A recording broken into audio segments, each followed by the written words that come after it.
Alrighty. Hello. Good morning. What a wonderful week so far. I wanted to talk about it last week, but I didn't want to jinx it. I got a new job, and I'm actually excited about this. It's not just another paycheck. Actually, somewhere I'm excited to work. I think I'll be happy there. It's called Daru over in Kirkland, just outside of Seattle. I'm purely excited. Now I just got to break up with my current job. Also, I had a mild panic attack this morning because I thought I was walking weird and only now realizing it after 26 years. But thankfully, it was just a little flare up of anxiety and we're good. Okay, enough about me. Let's solve a cold case together, huh? This is the unsolved murder of Nancy Eagleson. My name is Eli, and this is Murder in the Morning.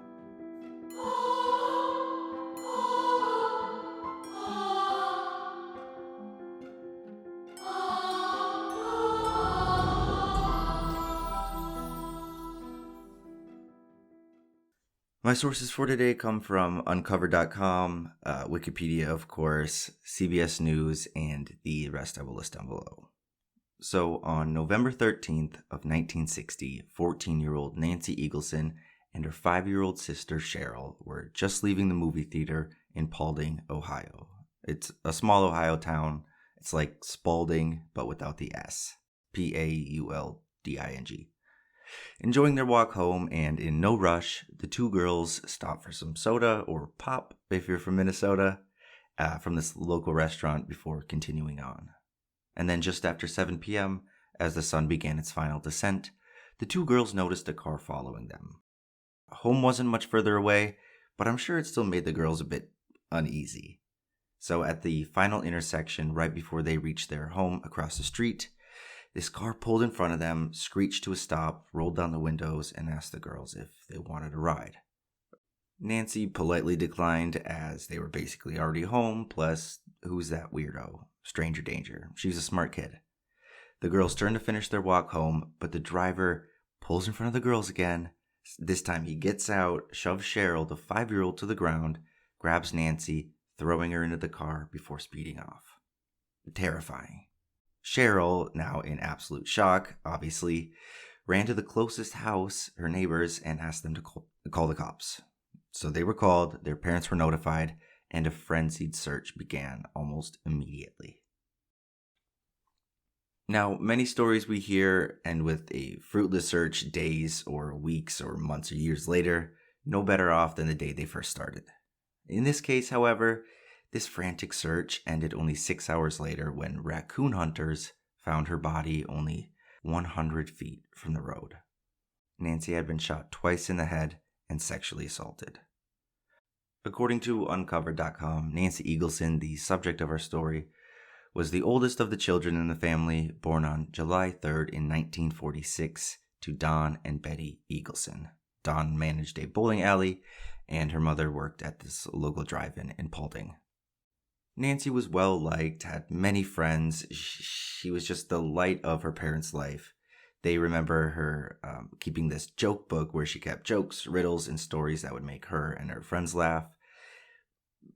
Being happy was just a big part of her life, and her family adored that. But as teenagers do, Nancy wanted to grow up faster with each passing day. She'd been begging her mother for weeks at this point to buy her a pair of fancy adult heels. And finally, Betty caved and bought her daughter her first pair of heels on November 12th, the day before she disappeared. After Nancy's body was found in the woods just 100 or so feet from the road, an intensive search was conducted of every vehicle that matched Cheryl's description, which went as such. And this comes from CBS. Quote, Cheryl described the suspect to law enforcement as an adult white male of medium build who wore church clothes, a tie, an overcoat, a fedora, black horn-rimmed glasses, rosy cheeks, and he drove a dark sedan with a winged back, end quote. Now, this description wasn't as detailed as it is now when Cheryl was 5 all those years ago, but she's since worked with law enforcement to update this description, and 2 recently updated composite sketches have been released lately with the help of her. one without the facial details she couldn't remember, and then one with just generic face details. Hopefully the public recognizes this man. And it seems like a decent lead, but back then, as the days dragged on, it was quickly realized it would be no easy feat. According to 11 Investigates, at the recovery site and the autopsy later that day, numerous items of evidence were taken, including a scarf, necklace, dress coat, undergarments, high-heeled shoes, a purse, hair from a tree, bullet fragments, fingernail clippings, semen, and a bloody fingerprint on Nancy's arm. Basically, the jackpot when it comes to crime scenes. However, police records show that at least some of that evidence was taken to the Toledo Crime Lab, but most of it, at some point between the time she was killed and 15 to 20 years ago, that original evidence disappeared. No one knows where it went, why it went, or how it went, but many believe that the modern technology that we have today could solve this case if we still had that evidence from years ago. This case would be cracked. Frustrating, yes. Shocking, no. As the days went on and no suspects emerged, rumors began to swell around the small town of Spaulding, Ohio. So much so that one man of suspicion was actually locked up for his own safety, just to keep him away from the public in a jail cell until he was eventually ruled out. However, the most promising tip came, quote, from Illinois, where Gloria K., who was 9, disappeared on Saturday, November 12th, the day before Nancy was killed.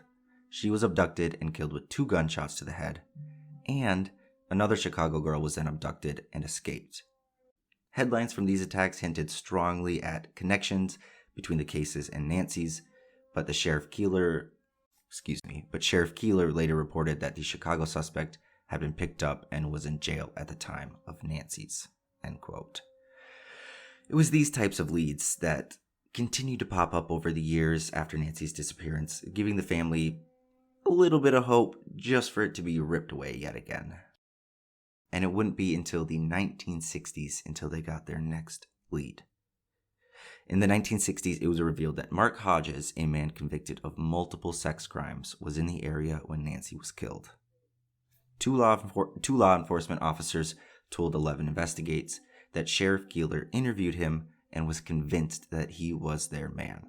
However, no evidence has ever been collected, and that lead has never panned out. And so it continued like this. Tips coming in, nothing working out, and currently nobody has ever been charged in the murder of Nancy. But wait, conspiracy time. According to Unsolved.com, quote, most recently, a former resident of Spaulding has come forward 60 years later to share that while she was just 8 years old, a local man cuffed her hands, pushed her into the back seat of a car, took her to the local jail, and sexually assaulted her. The survivor said, I remember being locked in the jail at this specific time, and he was holding a gun to my head. The survivor is certain that man was Claire Bud Paulus, a deputy for the Spaulding County Sheriff's Office. Brian Duggar with WTOL 11 has received many tips about this Bud character, namely that on November 5th of 1987, Bud Paulus was indicted by a county accused of abusing this girl.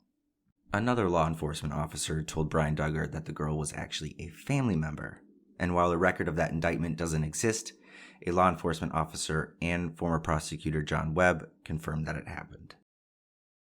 And then Bud Paulus, he shot himself in the chest with a .38 caliber handgun in November of 1987.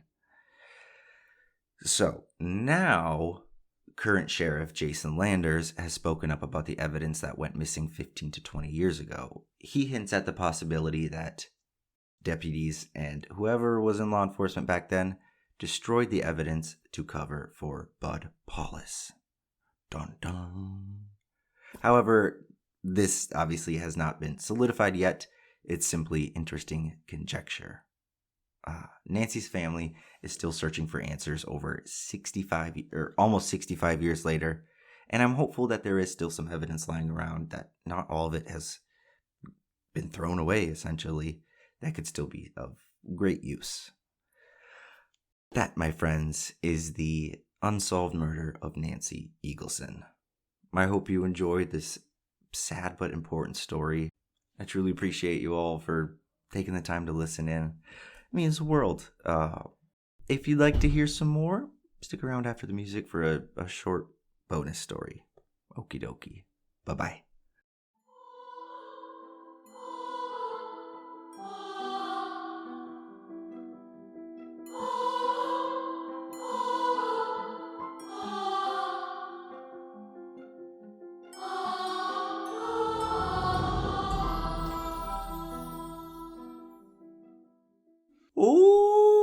Okay. A missing person has been recovered, although they were never missing? Question mark.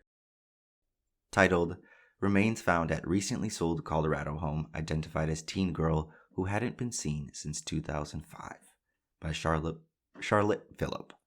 Quote, "The human remains discovered at a recently sold home in Colorado have been identified as a 16-year-old girl who had been missing since 2005. On Friday, October 11th, the Mesa County Sheriff's Office confirmed in a press release that the human head and hands that were discovered in the home of Grand Junction in January belonged to 16-year-old Amanda Overstreet. Quote, Overstreet was the biological daughter of the previous owner of the home. The circumstances surrounding her disappearance remain under investigation, as well as the ongoing forensic testing of evidence. And there's no record to indicate that Amanda was ever reported missing. According to the release, deputies first, quote, found the head and hands of a human which had been discovered in a freezer by someone who arrived to claim the free appliance offered by the new owner of the recently sold home. That would be quite the surprise. Later, the sheriff's office confirmed that the case was being characterized as a homicide. I would hope so. Back in January, neighbor Sam Troster told local NBC affiliate KUSA that the previous residents of the home moved out the morning of January 12th, and the new owners arrived later that same day to clean up the place. Troster told the news, it turns out that the new owners of the house posted online that they were looking to sell a bunch of the garbage that was left behind, scrap metal, and things that people could repurpose. And there was a deep freezer that was posted up for grabs. Troster added that the people who dropped by to pick up the freezer visited her home afterward and asked if they could use her bathroom. I let them in and cautiously was like, "What's going on?" Troster told KUSA. They continued to tell me that they opened the freezer to empty it so that they could move it, and a head fell out. A human head fell out of the freezer. The Mesa County Sheriff's Office has been working with the Colorado Bureau of Investigation on the case, adding that the Sheriff's Office Communications Officer, Wendy Likes, said that Amanda Overstreet was, quote, just a child at the time of her death. She was 16 years old, and she's still just a child, said Wendy. End quote. Oof. I mean, it was her mother, right? Like, biological daughter of the woman living in the house. They kept her there all those years like monsters, just dismembered in a freezer. Please find that person who moved and get her. Well, I think that'll about do it for today, folks. Two absolutely stories that I hope you enjoyed. Thank you all again for hanging out. I truly do appreciate it. Have a great rest of your day, and I will see you on next week, Monday, Tuesday, or Wednesday, I think. Bye!